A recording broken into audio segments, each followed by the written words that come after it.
Pilipinas. Ayan, magandang gabi po sa inyong lahat at nasa Sky Garden tayo ng Mall of Asia at yung view doon kanina, seaside by the bay naman po yun na kung saan ay nandoon yung fireworks at nasaksihan na naman natin. At so dito muna tayo sa mga pa-rainbow, dito sa mga ilaw-ilaw na to. So sa mga hindi pa nakakapasyal dito sa MOA, eto na yung sign ninyo na pumasyal kayo at syempre mag-i-enjoy kayo lalo na ang inyong buong pamilya dahil sa iba't ibang mga palamuti na mga Christmas light, Christmas decoration na inyong makikita. Hindi lang naman dito sa MOA ha, kundi sa iba't ibang lugar ng mundo. I mean, kung taga dito kayo sa Pilipinas, malapit kayo sa mga mall at ito na nga no, so labas muna tayo. So ang MOA ay ito ang pinakamalaking mall sa Pilipinas. Baka nagkakamali ako, paki-correct nyo na lang po ako kasi ako ay totoong tao na madalas nagkakamali. Ayun, so dito tayo muna sa labas, konting patalastas lang po. Labas muna tayo para naman makita nyo kung ano yung labas ng Mall of Asia. Ayan, so dito sa may taas may ginagawa pa po dyan. Kaya yun ang aabangan natin. So ilang beses ko nang binabanggit yan. Basta pag nagva-vlog ako dito sa MOA, itong Mall of Asia ay may extension pa po ito. At may pakulo pa po itong MOA. So dito naman tayo sa loob ay mga ilaw, mga Christmas light pa din ang ating makikita. Syempre, Christmas season na nga po, kaya wala kayong makikita na ating i-update kundi itong mga iba't ibang mga palamuti na makikita natin at yung mga kids. Alam nyo ba talaga pag once nakasama ninyo ang inyong mga anak, sila yung mas nag-e-enjoy kasi syempre bata syempre bata, kaya sila talaga yung mag-e-enjoy at talagang kitang-kita, damang-dama yung kaligayahan ng mga bagets. Kaya ano pa? Yes. Kaya ano pa? Pasyal na kayo dito. Ayan. So, sa inyong mga mall, lalo na kung nandyan lang din naman kayo malapit, di ba? Sulitin natin hanggat kumikinang ang kapaligiran. Kasi pagkatapos nitong Pasko, pagkatapos ng December, wala na po. At hindi na po natin makikita itong mga iba't ibang mga kulay, mga dekorasyon dito sa ating mga paligid. So dito na tayo sa loob ng MOA at papunta naman tayo sa Sky Garden. So yung kanina, patalastas lang yon. Ay, may patalastas. Syempre kailangan natin ng patalastas. Eto na nga nandito na tayo sa Sky Garden. Kita nyo naman. Sobrang ganda. Alam niyo po, wala akong naririnig sa mga tao na nandito na namamasyal. Kundi, ang ganda dito. Yung ganun ang naririnig ko sa kanila. Ang ganda dito. Diba? So, yung pagod ka na, stress ka, yung why not pumunta ka sa isang lugar na makita mo yung mga dekorasyon, makakaramdam ka din po ng ng kaligayahan. Parang nabigo ka lang ba? Sorry naman.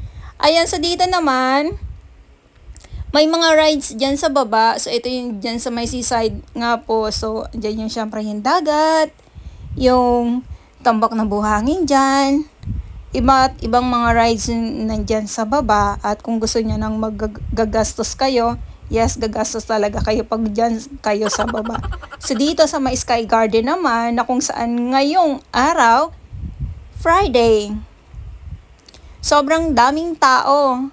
Dahil nga ang inaabangan din dito, yung fireworks at eto nga pong panibagong mga dekorasyon dito mismo sa Sky Garden na talaga naman yung ating ibang mga kababayan or yung ating mga namamasyal dito mismo sa Sky Garden ay talagang nag-e-enjoy sila. Ito pa lang So wala kayong makikita dito na hindi maganda, kundi lahat magaganda. Kaya sabi ko sa inyo, wag na kayo magmukmuk sa kadiliman. Pumunta kayo dito. Pumunta kayo sa Kaliwanagan. Ayan. Kaliwanagan. Katulad nito mga ilaw nga or mga Christmas light or mga palamuti na nakikita natin ngayon dito sa MOA. Ayan. At sa mga viewers ko, sa mga bagong viewers, saan ba yan? Sa 3rd floor. Sa taas lang po ng sinihan. Ayan. Baka hindi nyo po alam kasi baka may mga viewers pa din po tayo na hindi nila alam kung saan banda itong selfie. O yan, si Madam. O diba? Saan itong Sky Garden? Dito lang po ito sa 3rd floor. Sa may taas lang po ng sinihan. At wala pong bayad. Kasi baka mamaya nag-iisip kayo may bayad kung magkano entrance. So wala pong bayad. So yon, dito naman may pa-fountain naman dyan. Ayan na. So dahil ay natapos na nga po yung fireworks at uwian na tayong lahat. O, diba? Siksikan.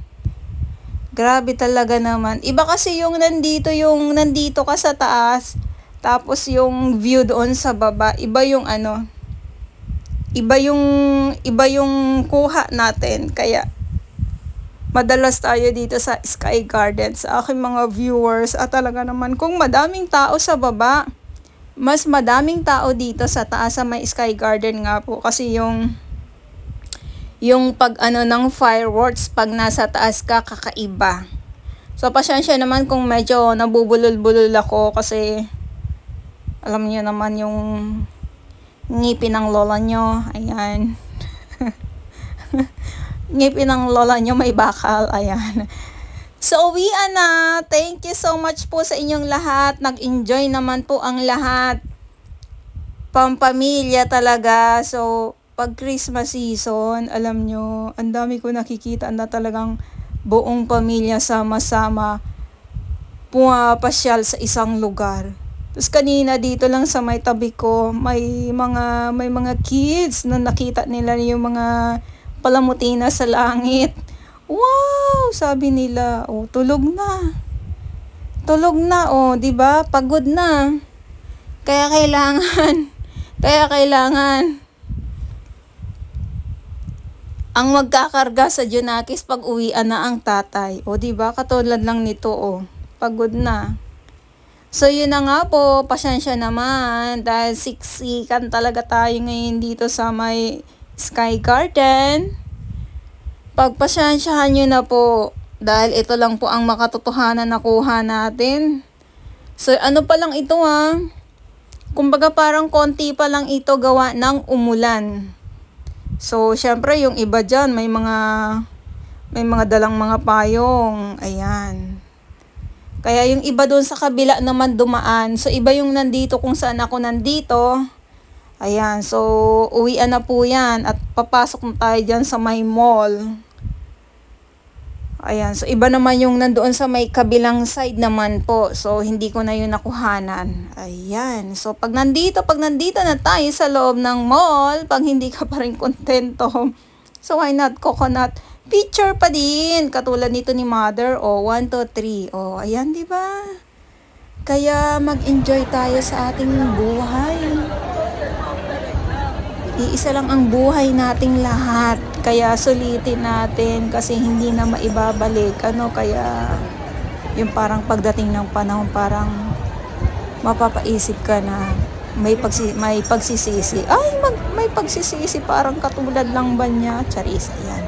Ayun lang. So sabi ko nga, iisa lang ang buhay nating lahat. Kaya kung ano yung pwede nating gawin na pwede tayong mag-enjoy. Yung mga simpleng mga ganito lang. Makapunta ka sa isang lugar na alam mong masaya ka. Alam mo yung ganun. So, hindi kailangan ng mga material na bagay. Para masasabi mo sa sarili mo na masaya ka. Yung mga ganito, yung mga simple lang. Basta alam mo sa sarili mo, napuntahan mo yung isang lugar na masaya ka. Ganun. So, yun lang. Ako naman ay masaya naman ako sa buhay ko. O, biglang siningit ang buhay ko.